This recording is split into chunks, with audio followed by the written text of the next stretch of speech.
প্রিয় BA third সেমিস্টারে যারা সাপ্লিমেন্টারি এক্সাম দেবে, তোমাদের যে বাংলা ব্যবহারিক বাংলা SECA 2 সাহিত্য, চলচ্চিত্র, চিত্রনাট্য এবং আবৃত্তি, এই সাবজেক্টে কিন্তু তোমরা অনেকেই সাজেশান চাও যে স্যার আমাদের বাছাই করা প্রশ্ন দিন এই সাবজেক্ট থেকে। তো এই সাবজেক্টটি এমন একটি সাবজেক্ট, এই বাংলা সাবজেক্টটি সিলেবাসটি কিন্তু হিউজ বড় এবং কোনো ইয়ারের পরবর্তী ইয়ারের সঙ্গে কিন্তু সেরকম মিল থাকে না। সেই জন্য এই সাবজেক্টের সাজেশান দেখবে খুবই কম জায়গায় দেওয়া হয় এবং খুবই কম কমন পাওয়া যায়। তো আমি তোমাদের বিভিন্ন প্রশ্নগুলো যেগুলো টেক্সট বইতে ইম্পর্টেন্ট লাইনগুলো রয়েছে সেগুলো তুলে ধরি এবং তার সাথে যে বাংলা শিক্ষক রয়েছেন ওনার সাথে আলোচনা করে আমি তোমাদের সামনে যেই প্রশ্নগুলো আসার সম্ভাবনা প্রবল রয়েছে সেই প্রশ্নগুলোই তুলে ধরার চেষ্টা করি। তবে এই সাবজেক্টে আমি বারবারই বলবো তোমাদের যে একটু ভালো করে না পড়লে কিন্তু এই 60টি প্রশ্ন 5-6টা প্রশ্ন পড়ে বেছে যদি চলে যাও তাহলে কিন্তু অসুবিধা হবে। তবুও চেষ্টা করেছি যাদের একান্ত পড়া হয়নি তাদের জন্য কিছু গুরুত্বপূর্ণ প্রশ্ন করার দেওয়ার।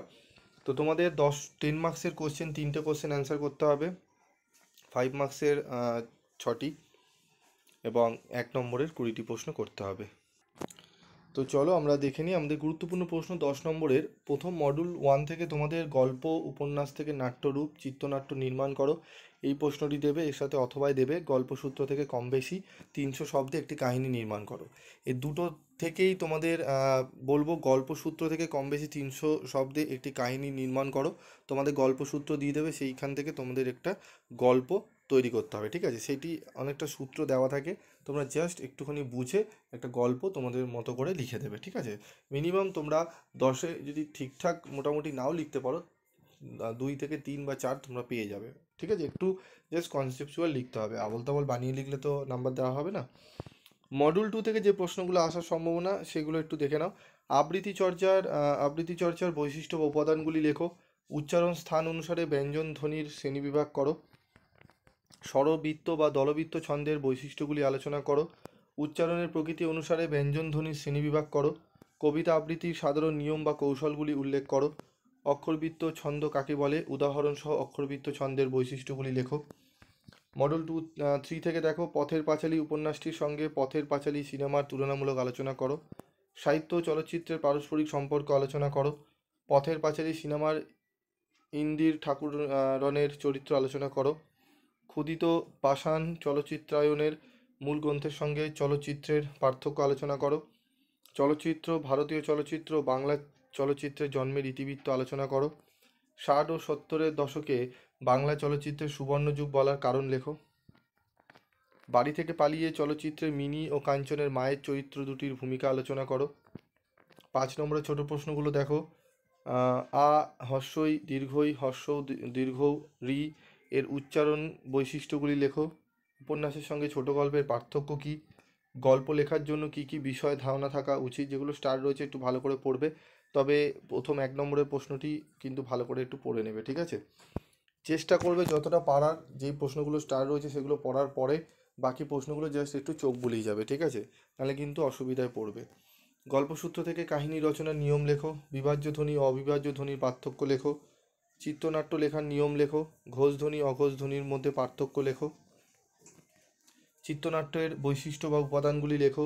ব্যঞ্জন ধ্বনির উচ্চারণগত বৈশিষ্ট্য লেখো। স্বরধ্বনির উচ্চারণগত বৈশিষ্ট্য লেখো। ছেদ ও জ্যোতির মধ্যে পার্থক্য লেখো। দল সম্পর্কে টিকা লেখো। স্পষ্ট উচ্চারণ করার জন্য কী কী সতর্কতা নেওয়া প্রয়োজন তা আলোচনা করো। কবিতা আবৃত্তির সাধারণ নিয়ম সম্পর্কে আলোচনা করো। কবিতা আবৃত্তির ক্ষেত্রে আবৃত্তিকারকে কী কী বিষয় মনোযোগী হতে হবে তা লেখো। বাড়ি থেকে পালিয়ে চলচ্চিত্রটি সম্পর্কে যা যেন আলোচনা করো। পথের পাঁচালী উপন্যাসটির চরিত্রায়ন করেন কে? পথের পাঁচালী ছবিটি সম্পর্কে যা আলোচনা করো। বাংলা চলচ্চিত্রে সত্যজিৎ রায়ের অবদান লেখো। ছন্দজ্যোতি ও অর্থজ্যোতি বলতে কী বোঝো? টিকা লেখো। রুদ্রদল ও মুক্তদল, ফ্ল্যাশব্যাক, এই প্রশ্নগুলো একটু ভালো করে পড়বে। এর সাথে যে প্রশ্নগুলো পড়বে সেটি হচ্ছে কলাবৃত্ত বা মাত্রাবৃত্ত বা ধ্বনি প্রধান ছন্দের বৈশিষ্ট্য উদাহরণসহ আলোচনা করো। প্রশ্নটি অত্যন্ত গুরুত্বপূর্ণ, 10 নম্বরে আসার জন্য কিন্তু খুবই গুরুত্বপূর্ণ প্রশ্ন এটি। তারপর দেখো সাহিত্য বা চলচ্চিত্র পারস্পরিক সম্পর্ক বিষয়ে সংক্ষেপে আলোচনা করো। পথের পাঁচালী সিনেমাটির চলচ্চিত্রায়ন সংক্রান্ত প্রাসঙ্গিক তথ্যগুলি বিশদে আলোচনা করো। যে কোনো 6টি প্রশ্ন উত্তর দাও। এখানে দেখে নাও। দলবৃত্ত বা শাসাপ্রধান ছন্দের বৈশিষ্ট্যগুলি আলোচনা করো। নাট্যরূপ ও চিত্রনাট্যের পার্থক্যগুলি সংক্ষেপে আলোচনা করো। আবৃত্তির 5টি উপাদানের নাম লেখো। ক্ষুদিত পাষাণ চলচ্চিত্রে নর্তকীর ভূমিকা সম্পর্কে লেখো। টিকা লেখো। জ্যোতি পর্ব। বাড়ি থেকে পালিয়ে সিনেমার মধ্যে এক অ্যাডভেঞ্চার প্রকাশ দেখা যায়, যা কিশোর কাঞ্চনকে অনেক অভিজ্ঞতার ও শিক্ষালাভের সম্মুখীন করে দেয়। সংক্ষেপে এই অ্যাডভেঞ্চারের পরিচয় দাও। একটি গল্পের প্রয়োজনীয় বৈশিষ্ট্যগুলি লেখো। বাংলা সিনেমার হীরালাল সেনের গুরুত্ব আলোচনা করো বাংলা সিনেমায়। ঠিক আছে, এই প্রশ্নগুলো একটু ভালো করে যাও, দেখবে অনেকটাই তোমরা উপকৃত হবে। ঠিক আছে, এই প্রশ্নগুলো পড়বে।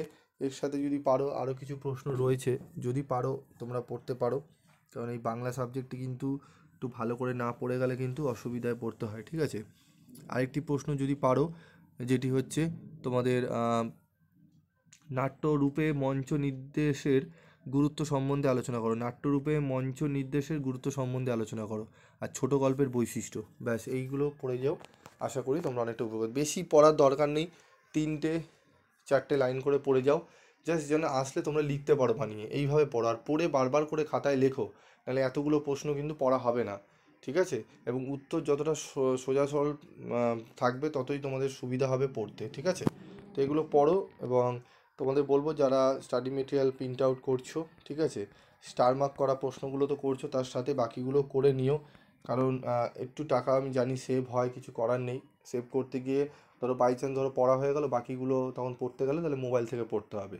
ঠিক আছে, আশেপাশে স্টার মার্কে যেরকম এখানে দেখো বাংলা চলচ্চিত্রে সত্যজিৎ রায়ের অবদান, ধরো তোমরা জ্যোতি 19 আর 20টা প্রিন্ট আউট করলে, ফ্ল্যাশব্যাক করলে, এই 18টা করলে না, তো 18টাও আশেপাশে স্টার মার্কের আশেপাশের প্রশ্নগুলো একটু করে নেবে। ঠিক আছে, আজকের মতো ভিডিওটি শেষ করছি। দেখা হচ্ছে পরবর্তী ভিডিওতে। সকলে ভালো থাকবে, সুস্থ থাকবে।